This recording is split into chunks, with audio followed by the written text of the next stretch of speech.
A Indonésia e a China prometem reforçar a cooperação marítima, incluindo esforços conjuntos de segurança no mar do sul da China. Isto apesar de tensões contínuas sobre as atividades de Pequim perto das ilhas Natuna.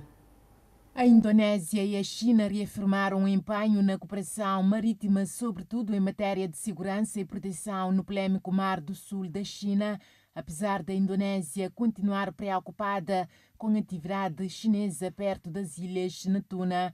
O compromisso foi assumido na sequência de uma reunião dos ministros dos negócios estrangeiros e da defesa dos dois países em Pequim, que sublinharam a intenção de promover o desenvolvimento de infraestruturas, a extração de minérios e a segurança marítima. Esta última é considerada particularmente importante, tendo em conta as preocupações de Jacarta quanto à assertividade marítima de Pequim.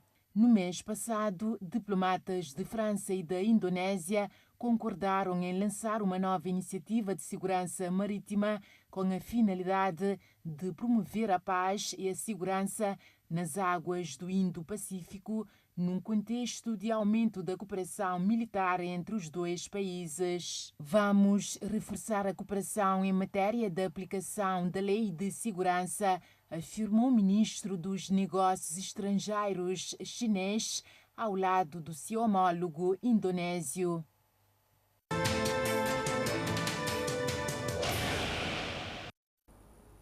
Sobe para 313 o número de mortos desde o início da época das chuvas em Moçambique. Uma das notícias para ver no Giro pelo Mundo. O número de pessoas que morreram desde o início da época das chuvas em Moçambique subiu para 313, um período marcado por 3 ciclones que afetaram quase 1,9 milhões de pessoas, segundo a nova atualização do governo daquele país. Moçambique é considerado um dos territórios mais severamente afetados pelas alterações climáticas globais, enfrentando ciclicamente cheias e ciclones tropicais durante a época chuvosa, mas também períodos prolongados de seca severa. Homens armados abriram fogo contra um grupo de turistas na Caxemira, administrada pela Índia, e teme-se que alguns deles tenham sido mortos.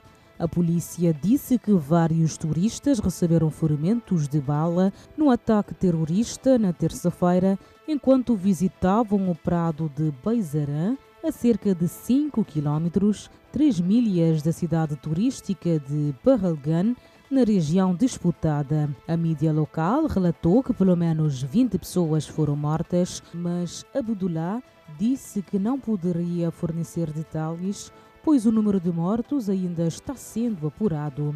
Nenhum grupo assumiu a responsabilidade pelo ataque, que a polícia atribuiu a grupos armados que lutam contra o domínio indiano.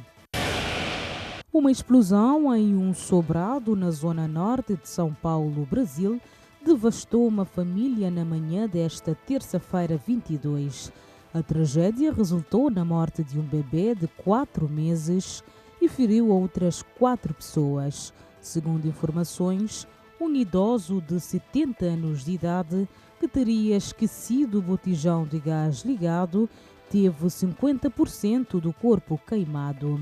Além dele, a neta, sua filha, marido e outra criança foram encaminhados a hospitais com diversas lesões. A Defesa Civil informou que a explosão foi tão forte que pôde ser ouvida a quilómetros de distância. Os comentários do presidente russo Vladimir Putin sobre potenciais conversações bilaterais podem assinalar uma mudança diplomática. O presidente ucraniano Volodymyr Zelensky continua a insistir num cessar-fogo. Vladimir Putin manifestou pela primeira vez em anos a vontade de manter conversações diretas com a Ucrânia. O presidente russo abre assim a porta para um novo movimento diplomático, numa altura em que aumenta a pressão dos Estados Unidos para que ambas as partes cheguem a um acordo de cessar-fogo.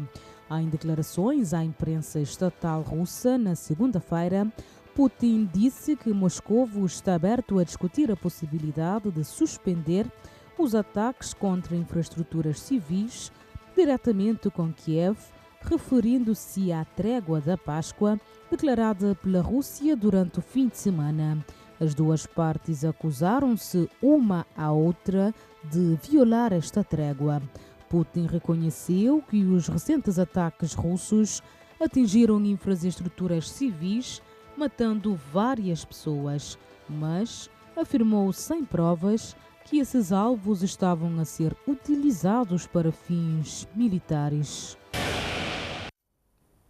Um incêndio de grandes proporções atingiu um aterro sanitário na zona oeste de Praga, na República Checa. O fogo começou no fim da tarde da última segunda-feira e mobilizou centenas de bombeiros.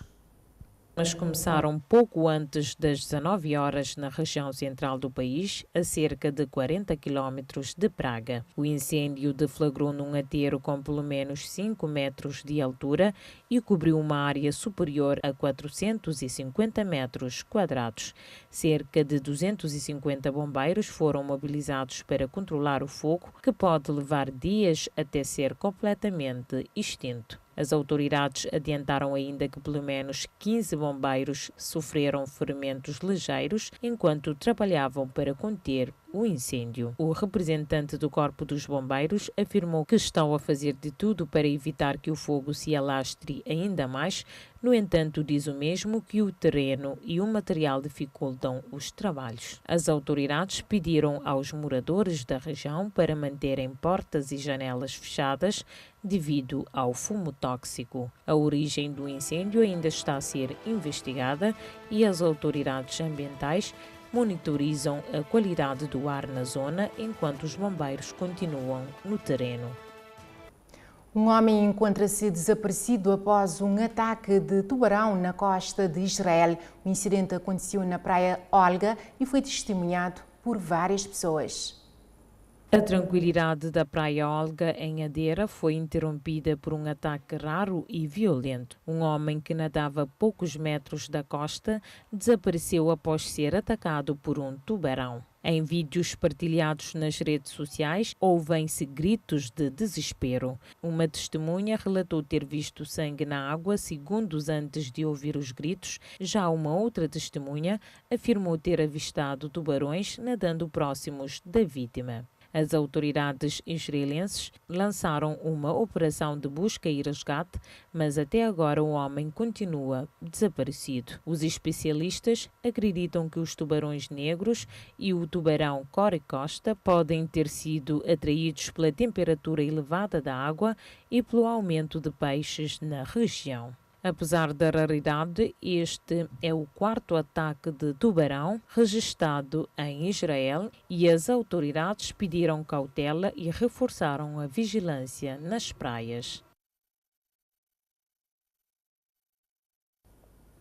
ONU alerta que sindicatos do crime cibernético sediados na Ásia estão se expandindo pelo mundo. A agência refere que os sindicatos estabeleceram bases em países africanos, bem como em países insulares do Pacífico. Os sindicatos do crime cibernético asiático causaram cerca de 37 bilhões de dólares em perdas nas regiões do leste e sudeste asiático, com as Nações Unidas alertando que o alcance das redes criminosas está se expandindo globalmente. Num relatório divulgado nesta segunda-feira, o Escritório das Nações Unidas sobre Drogas e Crime detalhou como gangues chineses e do Sudeste Asiático têm arrecadado dezenas de bilhões de dólares anualmente, visando vítimas em uma série de crimes cibernéticos, incluindo investimentos falsos, criptomoedas, romance e outros golpes. A organização criminosa operava em grande parte a partir de instalações precárias nas áreas da fronteira de Mianmar, bem como nas chamadas zonas econômicas especiais, projetadas para atrair investimentos estrangeiros no Camboja e no Laos. Eles dependiam de trabalhadores frequentemente traficados, forçados a trabalhar em instalações precárias. Embora o relatório tenha dito que os países do leste e sudeste asiático perderam cerca de 37 bilhões em fraudes cibernéticos em 2023, houve perdas estimadas muito maiores em todo o mundo. O relatório alertou que as redes estão se espalhando para a América do Sul, África, Oriente Médio, Europa e ilhas do Pacífico. O relatório disse que os sindicatos estabeleceram bases em países africanos, incluindo Zâmbia, Angola e Namíbia, bem como em países insulares do Pacífico, incluindo Fiji e Vanuatu. E eles também expandiram suas estratégias de lavagem de dinheiro, forjando alianças com cárteis de drogas sul-americanos, a máfia italiana e mafiosos irlandeses, de acordo com o relatório.